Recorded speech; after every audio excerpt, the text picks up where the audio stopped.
ప్రేక్షకులందరికీ నమస్కారం అండి. ఈరోజు ఒక కొత్త ప్రశ్న చాలా మంది మనసుల్లో ఉంటుంది, కుటుంబ సభ్యుల మధ్యలో ఉంటుంది. ఆ ప్రశ్న ఏంటంటే, సార్ మేము కుటుంబ సభ్యులం ఉన్నాం.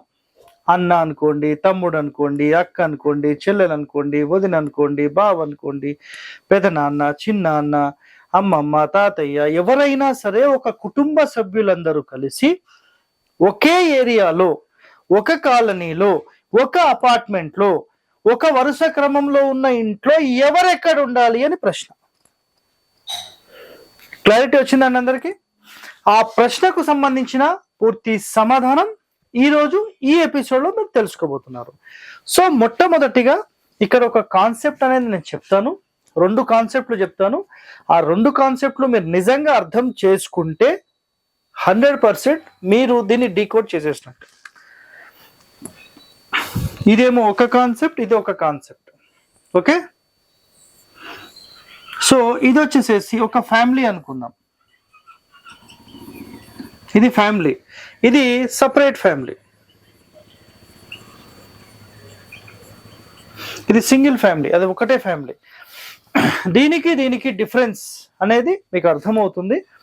సో కుటుంబ సభ్యులు ఒక అపార్ట్మెంట్ లో ఒకవేళ అందరూ కలిసి ఒక అపార్ట్మెంట్ కట్టుకుంటే ఎవరు ఎక్కడ ఉండాలనేది ఒక ప్రశ్న, ప్లస్ అపార్ట్మెంట్ లో అసలు ఎవరు ఎక్కడ ఉండాలనేది ఒక ప్రశ్న, ఒక ఫ్యామిలీ మొత్తంలో ఎవరి స్థానం ఎట్లా మనం క్యాలిక్యులేట్ చేయాలనేది ఒక ప్రశ్న. ఈ 3 కూడా ఇందులో కవర్ అవుతాయి.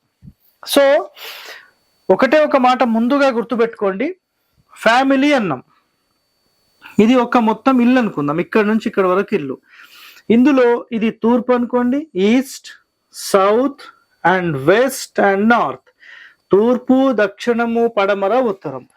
సో ఇందులో ఎవరు ఎక్కడ ఉండాలి అని ఒక ప్రశ్న మీరు వేసుకుంటే ఇక్కడ సింపుల్ ఆన్సర్ చూడండి.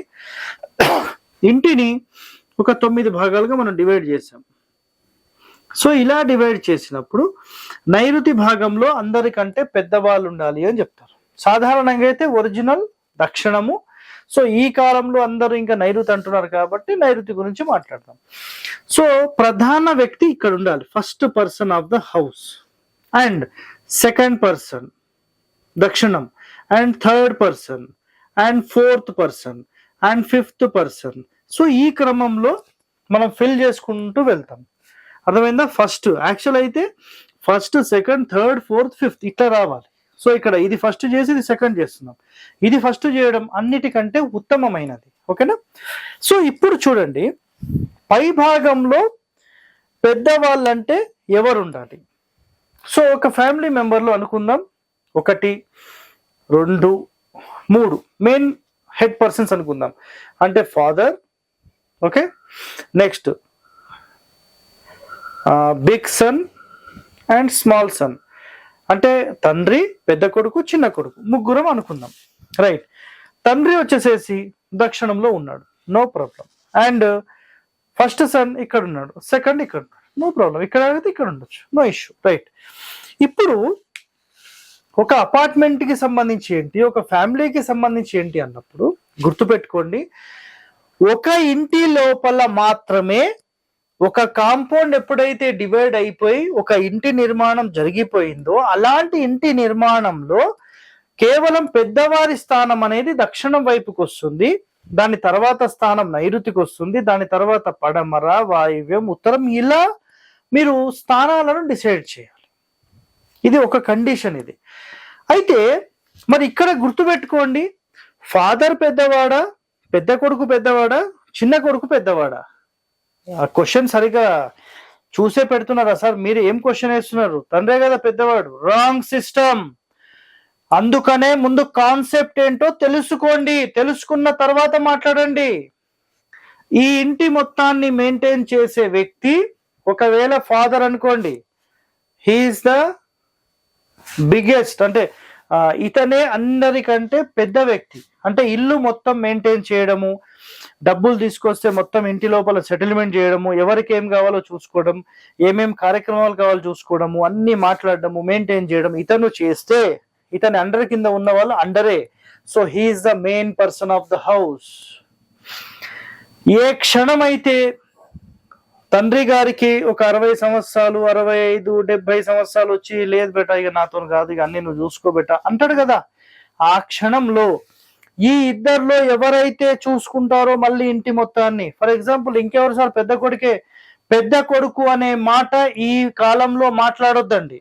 ఒక టైం ఎట్లా ఉండేదంటే తండ్రి తర్వాత పూర్తి బాధ్యతలు తీసుకునే వ్యక్తి పెద్ద కొడుకు అయ్యేవాడు. ఈ కాలంలో అది లేదు. చిన్న కొడుకు అవ్వచ్చు, మధ్యలో కొడుకు అవ్వచ్చు, అక్క అవ్వచ్చు, చెల్లె అవ్వచ్చు, ఎవరైనా అవ్వచ్చు. అది కాదు, అది రాంగ్, అది ఓకేనా. ఎవరైతే పెద్దరికం తీసుకొని టోటల్ మెయింటైన్ చేస్తారో he's the first person of the house అవుతారు. చిన్న కొడుకే తీసుకున్నాను అనుకోండి, ఈయన మెయిన్ పర్సన్ ఆ ఇంటి మొత్తానికి. ఎందుకు అంటే ఎవరితో ఏం మాట్లాడాలి, ఎలా మాట్లాడాలి, ఎలా సెటిల్మెంట్ చేయాలి, ఎవరి అవసరాలు ఏమున్నాయి, ఎవరికి ఎమర్జెన్సీస్ ఏమున్నాయి, ఎవరికి మనీకి సంబంధించిన ప్రాబ్లమ్స్ ఉన్నాయి, ఇంటి సంబంధించిన ఏమేమి ఉన్నాయి, ఇంటి పనులు ఏమేమి ఉన్నాయి, ఇవన్నీ తనే చూసుకుంటే హీఈస్ ద మెయిన్ పర్సన్. ఇక్కడ పెద్ద కొడుకు కూడా పనికిరాడు. ఒకవేళ పెద్ద కొడుకే అనుకుందాం, పెద్ద కొడుకు ఉన్న తర్వాత ఈయన ఎందుకు చేస్తాడు, ఆయన చేయలేని పరిస్థితి ఉంది అనుకుందాం. అప్పుడు పోనీ ఈ చిన్న కొడుకు మొత్తం డబ్బులు తెస్తాడు, 1 లక్ష రూపాయలు తెస్తాడు, అన్నా నువ్వే చూసుకో, ఇతనే అన్నీ చూసుకుంటాడు. తమ్ముడికి ఏం కావాలో చూసుకుంటాడు, వాళ్ళ ఫ్యామిలీకి ఏం కావాలో చూసుకుంటాడు, ఇంటిల్లి పాది ఎవరికి ఏం కావాలో చూసుకుంటాడు, ఫ్యామిలీ పరంగా, ఇంటి పరంగా, కూరగాయల పరంగా, బయట రిలేషన్స్ పరంగా అన్ని ఆయన చూసుకుంటాడు. He's the main person. ఇప్పుడు సంపాదించే వ్యక్తితో ఇక్కడ సంబంధం లేదు. టోటల్ ఎవరి ఆధీనంలో ఆ ఇల్లు ఉంటుందో అతను మాత్రమే మెయిన్ పర్సన్ గా పిలువబడతాడు. అదే విధంగా ఇక్కడ ఇంకో కాన్సెప్ట్ కూడా గుర్తుపెట్టుకోండి మీరు. ఒక ఫ్యామిలీ మొత్తంలో ఇప్పుడు మాట్లాడాం, ఒక కాంపౌండ్ కి సంబంధించినంత వరకు కుటుంబ సభ్యులు ఎవరెక్కడ ఉండాలని చెప్పేశాం. ఫర్ ఎగ్జాంపుల్ ఒక కంపెనీనే మాట్లాడదాం. ఇది ఒక కంపెనీ అండి. ఈ కంపెనీలో ఇది మెయిన్ నైరుతి మూల. సరే, ఇక్కడ మెయిన్ చైర్పర్సన్ ఇక్కడ చూడండి, ఈయన చైర్మన్ అనుకుందాం. ఈయన ఇక్కడ కూర్చున్నాడండి, రైట్, ఓకే. వీళ్ళిద్దరు వస్తే ఎక్కడ కూర్చుంటారు, ఈ పక్కన కూర్చుంటారు. అర్థమైందా? ఈ పక్కన కూర్చుంటారు వాళ్ళు. మెయిన్ చైర్మన్ సీట్ లో కూర్చోరు. తండ్రి రిటైర్మెంట్ అవుతూ, బెటా ఇక నేను ఇవన్నీ చేయలేను, మీరు దగ్గరుండి అన్ని చూసుకోండి బెటా అన్నాడు అనుకోండి. అప్పుడు నాన్న నేను చూసుకోవాలా. చూడు బెటా, చిన్న కొడుకుకి మొత్తం జ్ఞానం ఉంది, ఈ కంపెనీ ఆపరేట్ ఎట్లా చేస్తారో మొత్తం తెలుసు, వానికి అప్పచెప్పిద్దాం బెటా, నువ్వు వానికి సపోర్ట్ రైట్ అన్న, నీ ఇష్టం. He's the chairman.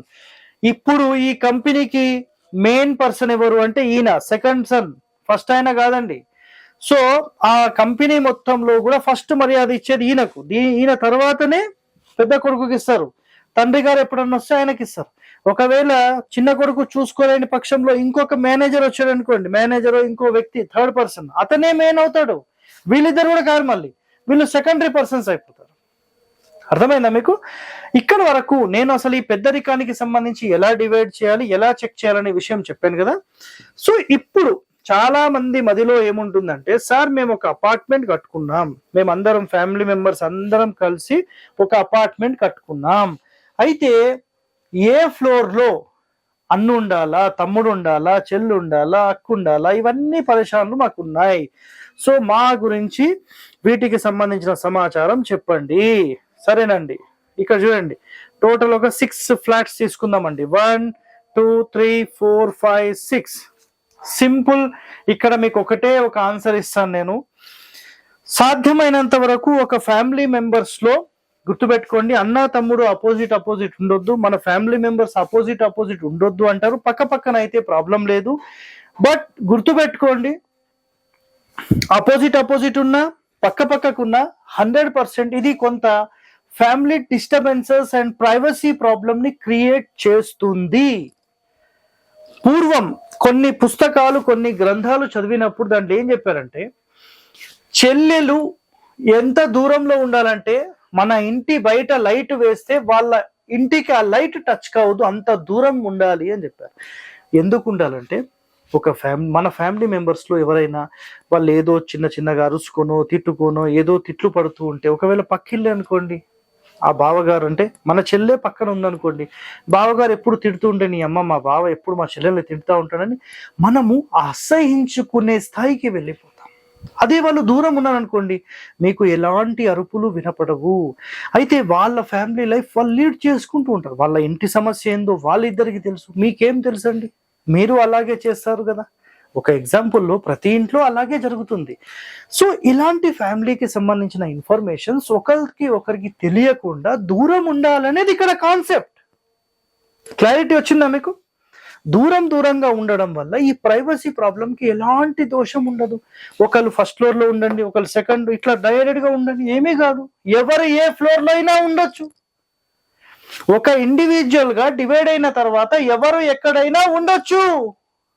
ఇది గుర్తుపెట్టుకోండి, రాసి పెట్టుకోండి. మీకు ఒకరిక్కడ అసలు ఇద్దరి మధ్యలో ఇంకోళ్ళు ఉన్నారు అనుకోండి, ఎవరో థర్డ్ పార్టీ, నో ప్రాబ్లం, ఇద్దరికి డిస్టర్బెన్స్ ఉండదు. ఇదిగోండి ఇట్లా ఉండండి, డిస్టర్బెన్సే లేదు. బట్ గుర్తుపెట్టుకోండి, ఫ్యామిలీ మెంబర్స్ లో అపోజిట్ సేమ్ డోర్స్ ఉండొద్దు. ఒకరు పడమర సెంటర్ పెట్టారు అనుకోండి, ఇంకొకరు తూర్పుకి ఈశాన్యం వైపుకి జరపాలి. లేదా వాళ్ళు నైరుతి నుంచి 4th ప్లేస్ లో పెడితే మీరు ఈశాన్యం నుంచి 4th ప్లేస్, అంటే అపోజిట్ డోర్సే మీరు మెయింటైన్ చేయొద్దు, పక్కకు ఉండాలన్నమాట. అలా 100% మీరు చేస్తే 100% మీకు ఎలాంటి దోషం లేదు. నేను చెప్పిన కారణాలే ప్రధానమైనవి. కావాలంటే మీరు అబ్జర్వ్ చేయండి, దీనికి సంబంధించిన పూర్తి పరిశోధన మీరు చేయండి, దీని గురించి పూర్తిగా మీరు తెలుసుకుంటారు. సో ఇలాంటి వాస్తు రహస్యాలు మీరు తెలుసుకోవాలంటే మన ఛానల్ని సబ్స్క్రైబ్ చేయండి, లైక్ చేయండి, గంట బొమ్మను కూడా యాక్టివేట్ చేయండి. So stay tune to our channel.